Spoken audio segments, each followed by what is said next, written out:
കാസർഗോഡ് എരഞ്ഞി പുഴയിൽ കാണാതായ 3 കുട്ടികളിൽ ഒരാളുടെ മൃതദേഹം കണ്ടെത്തി. കുട്ടികൾ പുഴയിൽ കുളിക്കാനെത്തിയതാണ് എന്നാണ് സംശയം. സ്ഥലത്തിപ്പോൾ തെരച്ചിൽ നടക്കുകയാണ്. അതിൻ്റെ ദൃശ്യങ്ങളാണ് പ്രേക്ഷകർ കാണുന്നത്. വിവരങ്ങളുമായി അരുൺ പാറയ്ക്കൽ ചേരുന്നുണ്ട്. അരുൺ, എന്താണ് പുതിയ വിവരങ്ങൾ? ഇതിൽ ഒരാളുടെ മൃതദേഹം കണ്ടെത്തിയിട്ടുണ്ട്. മറ്റു 2 പേർക്കായുള്ള തെരച്ചിൽ എങ്ങനെ? അരുൺ പാറയ്ക്കൽ.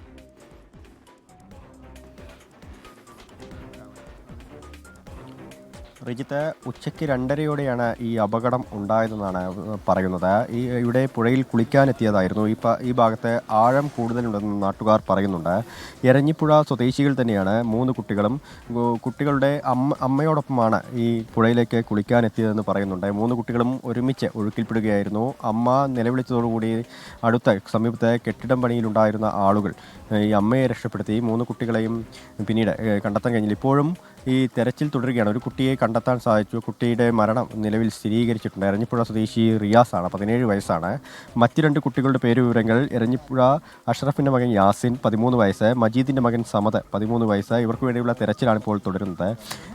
3 കുട്ടികളും ഒരുമിച്ച് അപകടത്തിൽ പെട്ടു എന്നാണ് നാട്ടുകാർ പറയുന്നത്.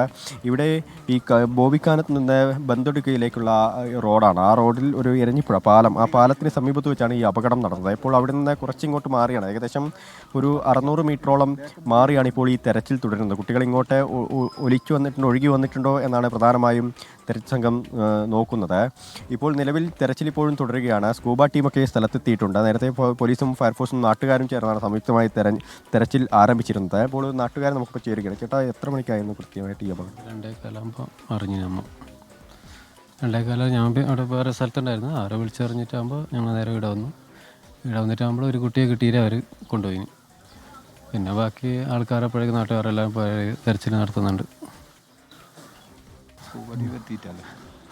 കുട്ടികളെ നീന്താൻ അറിയുമായിരുന്നു? 2 കുട്ടികൾക്ക് അറിയാമെന്നാണ് പറയുന്നത്. ഒന്നൊരു പെങ്ങളെ മോനാണ്, അവന് ശരിക്കും അറിയില്ല, മഞ്ചേശ്വരമാണ്. അപ്പോൾ ആ 3 കുട്ടികൾ ഒരുമിച്ച് ഉണ്ടായിന്നാണ് ഒന്നിച്ച് പിടിച്ച് കയറ്റിയ ആൾ പറഞ്ഞത്. ഉമ്മയും വെള്ളത്തിലുണ്ടായിരുന്നു. അപ്പോൾ പെട്ടെന്ന് വന്നിട്ട് ഉമ്മേനെ വെള്ളത്തിൽ നിന്ന് കയറ്റിയെന്ന് പറഞ്ഞവർ. ആദ്യഘട്ടത്തിൽ രക്ഷാപ്രവർത്തനം നടത്തിയത് ഈ സ്ഥലത്ത് പണിയെടുത്ത ആളുകൾ തന്നെയാണോ? അതെ. തൊട്ടടുത്ത ഈ ചെക്കൻ്റെ ഉപ്പാടാണ്ട് ഷോപ്പിൽ ഫോൺ ചെയ്തിട്ട് അവർ തിരിച്ച് വന്നിട്ട് അപ്പോഴേക്ക് വെള്ളത്തിൽ കണ്ടിട്ട് ഒരു കുട്ടിയെ കുറേ താഴെ നിന്നാണ് കിട്ടിയത്, 100 മീറ്റർ താഴേന്ന്. അപ്പോഴേക്ക് ഉമ്മേനെ രക്ഷപ്പെടുത്തിയോണ്ട് 2 കുട്ടികൾ കിട്ടിയില്ല എന്ന് പറഞ്ഞു. ഉമ്മേനെ രക്ഷപ്പെടുത്തിയിട്ടുണ്ട്. ഉമ്മ ഇവിടെ ഉണ്ടോ അതോ ആശുപത്രിക്ക്? ആശുപത്രിയില്ല, വീട്ടിലുണ്ട്. റിച്ച, ഇത് തന്നെയാണ് കുട്ടിയുടെ ഉമ്മയെ വീട്ടിലേക്ക് മാറ്റിയിട്ടുണ്ട്. ആ സമയത്ത് തന്നെ അടുത്തുണ്ടായ ഒരു കെട്ടിടമണിയിൽ ഏർപ്പെട്ടിരുന്ന തൊഴിലാളികൾ അവർ ഉമ്മയെ രക്ഷപ്പെടുത്തി. ഉമ്മയും ഈ നിലയില്ലാ കയത്തിലേക്ക് മുങ്ങിത്താഴുന്ന ഒരു അവസ്ഥ ഉണ്ടായിരുന്നു. പക്ഷേ അവരെ ഇപ്പോൾ നിലവിൽ വീട്ടിലേക്ക് മാറ്റിയിട്ടുണ്ട്. മകൻ റിയാസാണ്, 17 വയസ്സ്.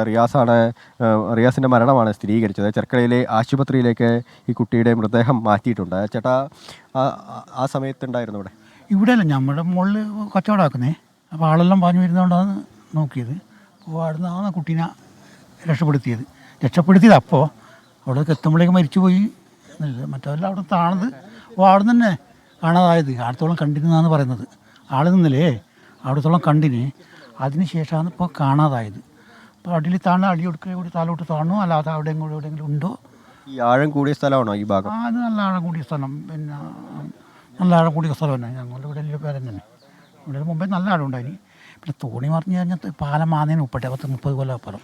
അതിലൊരു മാഷെല്ലാം മരിച്ചിന്, കുട്ടികൾ മരിച്ചിന്, 3-4 ആൾ മരിച്ചിന്. ഈ അപകടം പതിവാകുന്നൊരു ഏരിയ? ഇല്ല, പതിവാകുന്നല്ല. അത് തോണിയും പിന്നെ ഇത് പാലാന്നതിന് ഉൾപ്പെട്ടെ തോണി കിടത്തുന്നുണ്ടായിന്. തോണി കിടത്തുമ്പോൾ തോണി മറിഞ്ഞത് വലിയ വെള്ളത്തിൽ, മലവെള്ളത്തിൽ. അത് ഇതിലെല്ലാം വെള്ളം ഉണ്ടാവും. അപ്പോൾ റോഡ് വരെ ഉണ്ടാവും ആ സമയത്ത്. പിന്നെ പതിവേറിയനില്ല. ഈ കുട്ടികളെ നേരത്തെ നമ്മൾ ഈ അപകടത്തിൽപ്പെട്ട സമയത്തെ കുറച്ച് ദൂരം കുട്ടികളെ കാണാൻ സാധിച്ചിരുന്നു. അത് കുട്ടികളെ കൂടെ കണ്ടിരുന്നല്ലോ പറയുന്നത്, കണ്ടവർ. ആ ഒരു കുട്ടീനെ ഓതാടെ കണ്ടിട്ട് അവിടെ നിന്നാണ് പിന്നെ പൊക്കിയെടുത്ത് ആശുപത്രി കൊണ്ടുപോയത്. അങ്ങ് മറിഞ്ഞെടുത്തല്ല. ഇതിൽ കുറേ മീത്തയാണ് പിന്നെ കുളിക്കാനിറങ്ങിയത്. താലോട്ട് ഒഴുകി വന്നതും അല്ല, മറ്റേ കുട്ടികൾ ഒഴുകുമ്പോൾ ഒന്നിച്ച് വന്നല്ലാന്ന് പറയാൻ കഴിയില്ല. അപ്പോൾ എത്ര ദൂരം ഉണ്ടാവും അവർ കുളിക്കാനിറങ്ങിയ കടവിൽ? കുളിക്കാൻ അവിടെ കളവിൽ തെങ്ങ് കാണുന്നില്ലേ, അത്ര അതിന് മുകളിലുണ്ടാവും. അതായത് ഒരു 200 മീറ്റർ ഉണ്ടാവും. 200 മീറ്റർ ഉണ്ടാവും. 200 മീറ്റർ ഉണ്ടാവണേ 100 മീറ്റർ ഉണ്ടാവും അല്ലേ? ഉണ്ടാവും. അതായത് ഇവിടുന്ന് പാലത്തിലേക്ക്. റിജിത്ത്, ഇതുതന്നെയാണ് ഏകദേശം ഇപ്പോൾ നിൽക്കുന്ന ഈ സ്ഥലത്ത് നിന്ന്, ഇപ്പോൾ തെരച്ചിൽ നടത്തുന്ന സ്ഥലത്ത് നിന്ന് 200 മീറ്ററോളം അകലെയാണ് ഈ കുട്ടികൾ അപകടത്തിൽ പെട്ടത് എന്നാണ് നമുക്ക് മനസ്സിലാക്കാൻ സാധിക്കുന്നത്. എന്തായാലും ഇപ്പോഴും ഈ തെരച്ചിൽ തുടരുകയാണ്. ഇപ്പോൾ ഈ രക്ഷാപ്രവർത്തനത്തിൽ ഏർപ്പെട്ട ആളുകൾ നമുക്കൊപ്പം ചേരുന്നുണ്ട്. ചേട്ടാ, എന്താണ് ഇത് 3 കുട്ടികളാണ്. ഒരു കുട്ടീനെ കിട്ടിയിട്ടുണ്ട്, പിന്നെ ബാക്കി 2 പേരെ കിട്ടാനുണ്ട്. ഇതിവിടെ കുറച്ച് ആഴമുണ്ട്, അതുകൊണ്ട് കുറച്ച് ബുദ്ധിമുട്ടാണ്. ചെറിയ കലക്ക് വെള്ളം, അതുകൊണ്ട് മുങ്ങിയാൽ അടി കാണാൻ പറ്റുന്നില്ല. അത്ര പ്രശ്നമുണ്ട്. തെരച്ചിലിന് ബുദ്ധിമുട്ടുണ്ടോ? തെരച്ചിലിന് ഇതന്നെ കുറച്ച് ആഴമുള്ളതുകൊണ്ട് കുറച്ച് ബുദ്ധിമുട്ടാണ്. നല്ല ആഴമുണ്ട് ഇവിടെ ഒരു 3-4-5 മീറ്റർ വെള്ളം ഉണ്ടാവും, ഇത്ര ഉണ്ടാവും. റിജിത്ത്, ഇത് തന്നെയാണ് ഈ രക്ഷാപ്രവർത്തകർ ഉൾപ്പെടെ പറയുന്നത്. തെരച്ചിലിലെ ബുദ്ധിമുട്ട് അനുഭവിക്കുന്നുണ്ട്. ഇവിടെ നല്ല ആഴം, ഈ പ്രദേശത്ത് നല്ല ആഴമുണ്ട് എന്ന് പറയുന്നുണ്ട്. നേരത്തെ ഈ കുട്ടികൾ ഒഴുകി വന്ന സമയത്ത്, അതായത് ഈ അപകടമുണ്ടായ സമയത്ത് കുട്ടികളെ കാണാൻ സാധിച്ചിരുന്നു. പിന്നീട് ഈ ആഴത്തിലേക്ക് പോവുകയായിരുന്നു എന്ന് പറയുന്നുണ്ട്. എന്തായാലും തെരച്ചിൽ ഇപ്പോഴും തുടരുകയാണ്. റിജിത്ത്, കാസർഗോഡ് എരഞ്ഞിപ്പുഴയിലാണ് 3 കുട്ടികളെ കാണാതായത്. കുളിക്കാനെത്തിയപ്പോൾ അപകടത്തിൽപ്പെട്ടതാണ്. അതിൽ ഒരു കുട്ടിയുടെ മൃതദേഹം ഇപ്പോൾ കണ്ടെത്തിയിട്ടുണ്ട്. മറ്റ് 2 കുട്ടികൾക്കായി അവിടെ തെരച്ചിൽ നടക്കുകയാണ്. അരുൺ പാറയ്ക്കൽ സംഭവസ്ഥലത്ത് നിന്ന് വിവരങ്ങൾ പങ്കുവയ്ക്കുകയായിരുന്നു.